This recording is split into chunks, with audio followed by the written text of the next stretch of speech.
ओम नमो भगवते वासुदेवाय। स्वागत है आप सभी का हमारे चैनल पर। आज के इस वीडियो में हम बात करने वाले हैं अधिक मास के या मल मास के कृष्ण पक्ष की एकादशी किस नाम से जानी जाती है, इस एकादशी का व्रत कब रखा जाएगा, पारण का शुभ मुहूर्त क्या होगा, राहु काल का समय क्या होगा, सभी के बारे में आज के इस वीडियो में हम बात करने वाले हैं। तो वीडियो को अंत तक अवश्य देखिए और अगर ये जानकारी आपको पसंद आए, वीडियो उपयोगी लगे तो औरों से भी शेयर करिए। और अगर अभी तक चैनल को सब्सक्राइब नहीं किया है, पहली बार हमारे चैनल पर आए हैं, तो चैनल को सब्सक्राइब करके बेल आइकन पर क्लिक अवश्य कर लीजिए। तो आइए शुरू करते हैं आज का वीडियो। एकादशी तिथि सनातन धर्म की एक ऐसी तिथि जिसको कि पापों का नाश करने वाली तिथि माना जाता है। एकादशी का व्रत करने से सभी प्रकार के पाप नष्ट होते हैं और उस पर अधिक मास की एकादशी और भी ज़्यादा श्रेष्ठ एकादशी है। अधिक मास भगवान श्री कृष्ण को अत्यंत प्रिय है और एकादशी भी भगवान विष्णु को, भगवान कृष्ण को अत्यंत प्रिय है। तो समझिए अधिक मास में आने वाली एकादशी, इसका पुण्यफल कितना होगा। और ऊपर से ये 3 वर्ष में एक बार आती है। तो परमा एकादशी सबसे उत्तम एकादशी है, जो कि अधिक मास के कृष्ण पक्ष की एकादशी है। उसी को हम परमा एकादशी के नाम से जानते हैं। परमा अर्थात सर्वोच्च या सबसे ऊपर।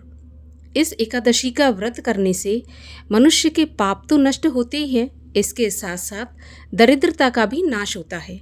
अगर धन धान्य का कोई भी इच्छार्थी हो, जिसको के धन का अभाव हो, उसे इस एकादशी का व्रत अवश्य करना चाहिए।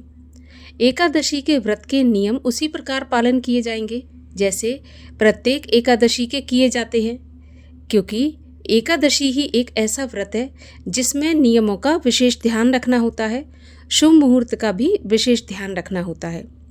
एकादशी के व्रत में भगवान विष्णु की पूजा करते समय तुलसी पत्र अवश्य अर्पित करना चाहिए, परंतु एकादशी के दिन तुलसी पत्र तोड़ना नहीं चाहिए और ना ही तुलसी में जल अर्पित करना चाहिए। तो आप भगवान विष्णु की पूजा के लिए पहले से तुलसी पत्र तोड़कर रखें। एकादशी के दिन तुलसी के समक्ष दीपक जला सकते हैं। तुलसी के समक्ष हम तुलसी चालीसा या कोई भी पूजा पाठ जो है वो दूर से कर सकते हैं, लेकिन स्पर्श नहीं करते हैं एकादशी के दिन। और द्वादशी पर भी तुलसी पत्र नहीं तोड़ने चाहिए, तो इसलिए आप पहले से तुलसी पत्र तोड़कर रखें।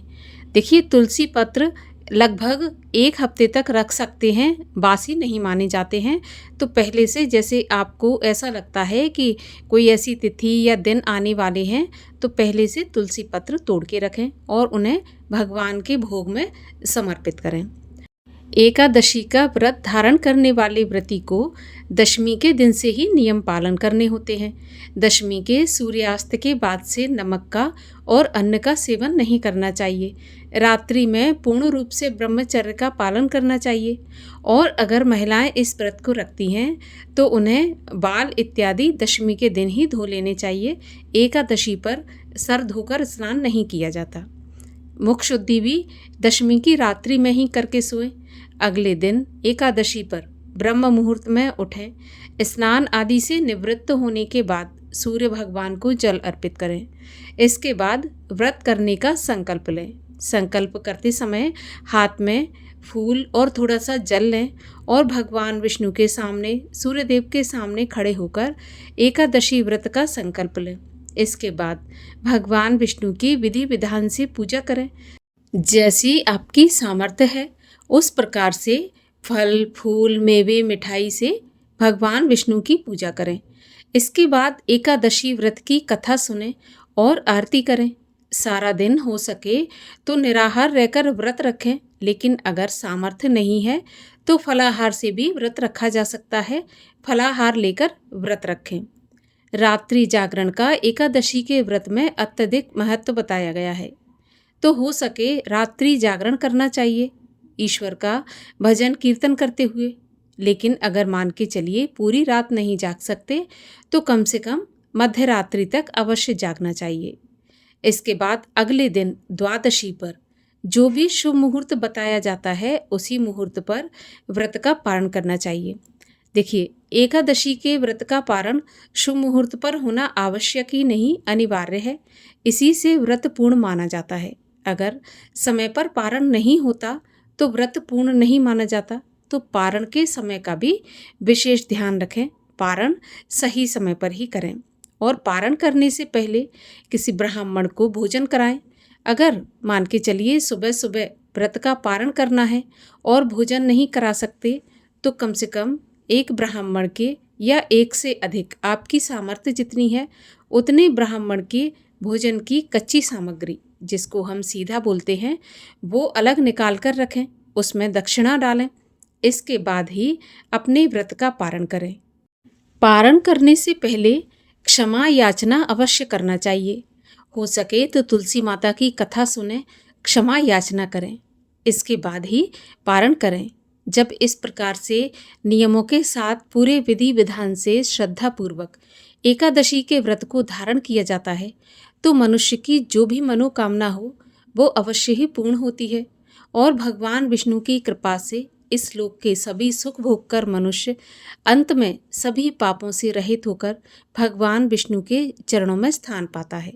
तो आइए अब ये जानते हैं कि अधिक मास के कृष्ण पक्ष की परमा एकादशी का व्रत कब रखा जाएगा। एकादशी तिथि का प्रारंभ होगा 11 जून की रात्रि 12:59 पर और एकादशी तिथि का समापन होगा 11 जून गुरुवार की रात्रि 11:36 पर। अब ऐसे में उदया तिथि के अनुसार एकादशी का व्रत धारण किया जाता है और उदया तिथि के अनुसार परमा एकादशी का व्रत 11 जून गुरुवार के दिन रखा जाएगा। इसी दिन सभी वैष्णवजन और सभी गृहस्थ जन एकादशी के व्रत का पालन करेंगे।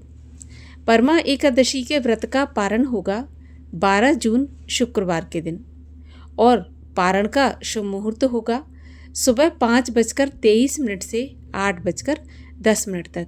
इसी बीच में आप अपने व्रत का पारण अवश्य कर लें।